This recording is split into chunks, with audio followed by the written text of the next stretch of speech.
Pushpa cinema చూస్తే మీకు అర్థమైపోయి ఉంటుంది.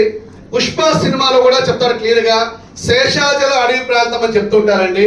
అంటే కడప, కర్నూలు, అనంతపురం, చిత్తూరు, ప్రకాశం, నెల్లూరు ఈ ఏరియాలో మాత్రమే 34,000 హెక్టార్లో మాత్రమే ఎర్రచందనం అనేది ఏ గ్రేడ్ అనేది రావడం జరుగుతూ ఉంటుందండి.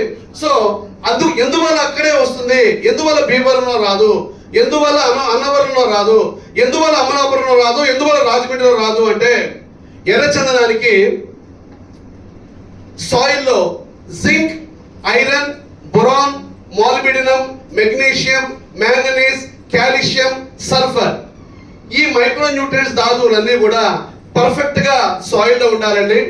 అలానే సాయిల్ టెంపరేచర్ అనేది 38 డిగ్రీస్ కన్నా కూడా ఎక్కువ ఉంటేనే ఎర్రచందనం అనేది ఏ గ్రేడ్ రావడం జరుగుతుంది.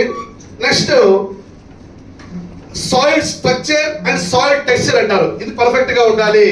అలానే ఆర్గానిక్ కార్బన్ అనేది ఎర్రచందనం పండాలి అంటే 1% కన్నా కూడా తక్కువ ఉండాలి. కాబట్టి ఈ కండిషన్స్ అన్ని కూడా మ్యాచ్ అవ్వాలి అంటే ఖచ్చితంగా మేము సాయిల్ టెస్ట్ చేసుకుని ఆ సాయిల్ టెస్ట్ రిపోర్ట్ కస్టమర్ కొనుక్కునే ముందే అప్పచెప్పే ఏకైక అగ్రగ్రామ సంస్థే ఈ సాయి ప్రాపర్టీస్ అండ్ ప్రాజెక్ట్స్. కాబట్టి ఇలాంటి సంస్థలో మీరు అడుగు పెట్టారు కాబట్టి ఇక్కడ కస్టమర్ కి చాలా ఈజీగా మనం చెప్పచ్చు.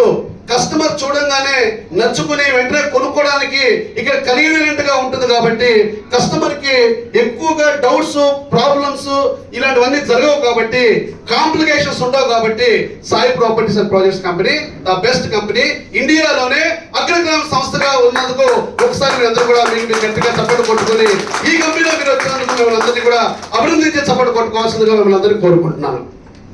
నెక్స్ట్ సాయి ప్రాపర్టీస్ లో మనం రెడ్ శాండిల్ ప్లాంటేషన్ చేస్తాము. ఇప్పటిదాకా సాయి ప్రాపర్టీస్ లో